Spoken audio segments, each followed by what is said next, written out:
Let's actually talk about some of the intellectual infrastructure behind this, if we're going to call it intellectual, but some of the sort of context behind this sort of freak out and fixation on transgender people. And so I've got to talk about Mr. Logic and Facts himself, Ben Shapiro.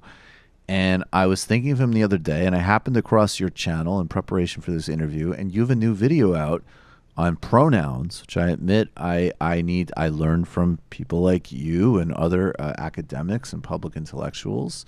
And I learned, what I really like about your work is you do a history of these terms, actually, and you actually fit it into literally how they're deployed, not just the sort of like static metaphysical facts. And it actually turned out that through doing this, you were able to own Ben Shapiro with in facts. And don't ruin it for me, Natalie. You were able to own Ben Shapiro with facts, logic, and maybe I should add empathy and history. But can you explain, what is Ben Shapiro doing when he makes those arguments, and how did you go about responding to them? Well, I think, essentially what he's doing is it's actually a little weird to me that Ben Shapiro is so fixated on trans people, but I think that it comes down to the same reason that Trump bothers to mention it. It's kind of just an easy rallying point for anyone who has kind of reactionary politics. It's just a simple punching bag, right? And I think that what Ben Shapiro does is he's got some techniques for appealing to kind of misunderstandings about trans people in a way that basically disrespects us at the most fundamental level. So, or denies our reality, basically kind of throws us off as crazy people is the goal. It's like, it's sort of akin to the argument of like comparing gay marriage to bestiality or something, where there's this like subtle dehumanization that's going on. And what Ben Shapiro has really focused on is this pronoun thing. I'm not exactly sure why, but people seem to get really caught up on pronouns when it comes to trans people. Like, oh, I shouldn't have to use these pronouns, or like what, and Ben Shapiro goes right for that. So his basic argument, I guess, is that, pronouns are determined by your chromosomal sex, and then we should only use pronouns corresponding to the chromosomal sex of the person we're talking about to preserve honesty about biology, is the cause he's allegedly backing. But of course, that's not how pronouns are used. You don't you don't do a karyotype test before using someone's pronouns. It's a social. I did that for my producers before they came on my show.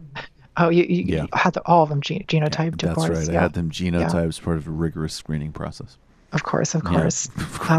Yeah, but the reality is you just can't, like, that's not how pronouns work. It's never how pronouns have worked. This is a basic kind of sort of feature of the way we sort of linguistically and socially interact. So the analogy I like to use is adoptive parents. So, you could say, if you were like, wanted to make a Ben Shapiro type argument about adoptive parents, you could say the definition of a parent is one who brings forth offspring. So an adoptive parent's not a real parent. An adoptive parent's a glorified kidnapper. Well, suppose you have a child of adoptive parents who, they never knew who their biological parents were. They've been raised their entire lives by their adoptive parents. Like, who's that child's real parents? I would say that is the people who stayed up all night raising them. And in the same way, for a transgender woman like me, I live my life as a woman. All the people close to me know me as a woman. I'm called a woman by strangers I run into. Like, everyone basically calls me she without much trouble. So it's just simply a weird kind of like pedantry that's posing itself as logic. That's just completely out of touch with the reality of the way language is used, which of course doesn't, and then what he's suggesting is that I, for instance, am delusional about my biology, which of course I'm not delusional about my biology. It's not a disagreement about biology. I know what my biology is, probably better than Ben Shapiro does. Probably. And that's not why I suggest it to be called she. It's because that's how language works. That's how gender and language works.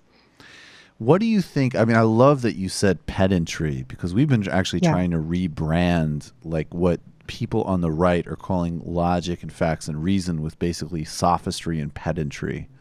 Yes. Why are those things so confused? Well, I think that pedantry can appear like logic, because it sort of oftentimes pedantry will argue from definition, which is Mhm. something also that you'd sometimes do in like mathematics or logic. So it has kind of the aesthetics of a logical argument.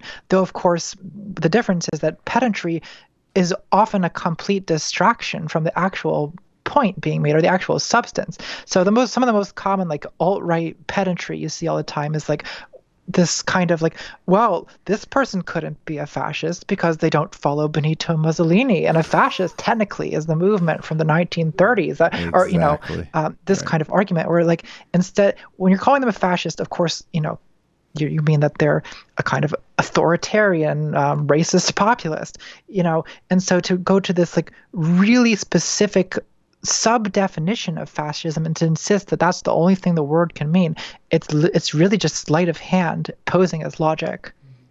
Right, exactly. And I mean, I remember when on election night, actually, I won't get into the specific example because I'm friendly with the person, even though we have radically different politics. But they went to, and I should say the Brazilian election, which we've covered extensively on this show, and people are calling Bolsonaro a fascist for not only, I mean, it's an absolutely appropriate use of the word, even Oh down to yeah. the fact that actually neo-fascism was coined to describe the Brazilian military junta, of which he was in fact a low level, but literally a part of. And, Mhm. people on Twitter were immediately going to, I can't even remember. They were so nonsensical. But yes, just focusing on the most bizarre, nonsensical way, and even conceding the substance. Like he might be a mass murdering far right, jerk, but Yeah. however, blah blah blah blah blah blah blah. And it's like, guys, what are you doing? I mean, this is just what is It's the really hard for me emotional need that's yeah. filled by being so annoying and ridiculous? It's really hard for me to understand this urge to protect mass murdering far right extremist politicians from the word fascist. Like I can't understand why you would want to do that, except unless you want to protect and defend them and their Right. rule. So I kind of tend to take it like as just basic apologism for these people. Like I don't know what else to read it as. Yeah. I agree. I mean, because even if it's, it's one of these things that even if it's not intentional, that's what it is performatively, I would say. So even if I'm Absolutely, not, yes. assigning the That's the bad function. attentions, Yeah. that is what it is. Yeah. Why is Ben Shapiro so, I mean, the best you could speculate, what is this fixation on pronouns? I mean, I guess you kind of said it earlier, but it's like it seems that his whole brand has been built on that. And somehow somebody whose whole career has essentially been just being like literally like a teen through young adulthood far right pundit has somehow been able to use basically going on college campuses and internet shows and hectoring transgender people. He's gotten, that becomes the cool kid philosopher in the New York Yeah. Times. I mean, is that still the same reflection of just like the poverty of our ability to do philosophy?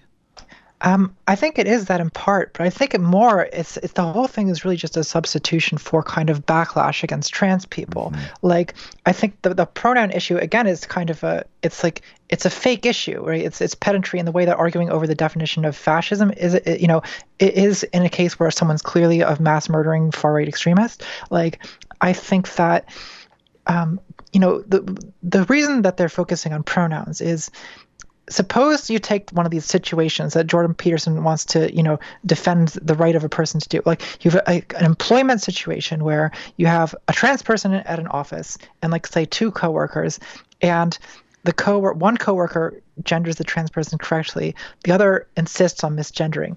Like until you actually think through if you actually think through what that situation is like, basically any social interaction between these people comes to a screeching halt because it's so linguistically like uncomfortable and like you just sort of can't function in a world where you have like a person insisting on misgendering you. So basically what insisting on not using the right pronouns for someone is doing is basically denying them the ability to function in that social setting. So it's basically like the bathroom issue. the whole thing is basically a way of trying to exclude trans people from public life, trying to basically shut trans people out of society. So the idea that we're defending biology is just as nonsensical as the idea that the opposition to gay marriage was a defense of heterosexual marriage. Right. You just enjoyed that Michael Brooks Show video, and you can get a lot more by subscribing to us here at the Michael Brooks Show YouTube channel. It's literally right there.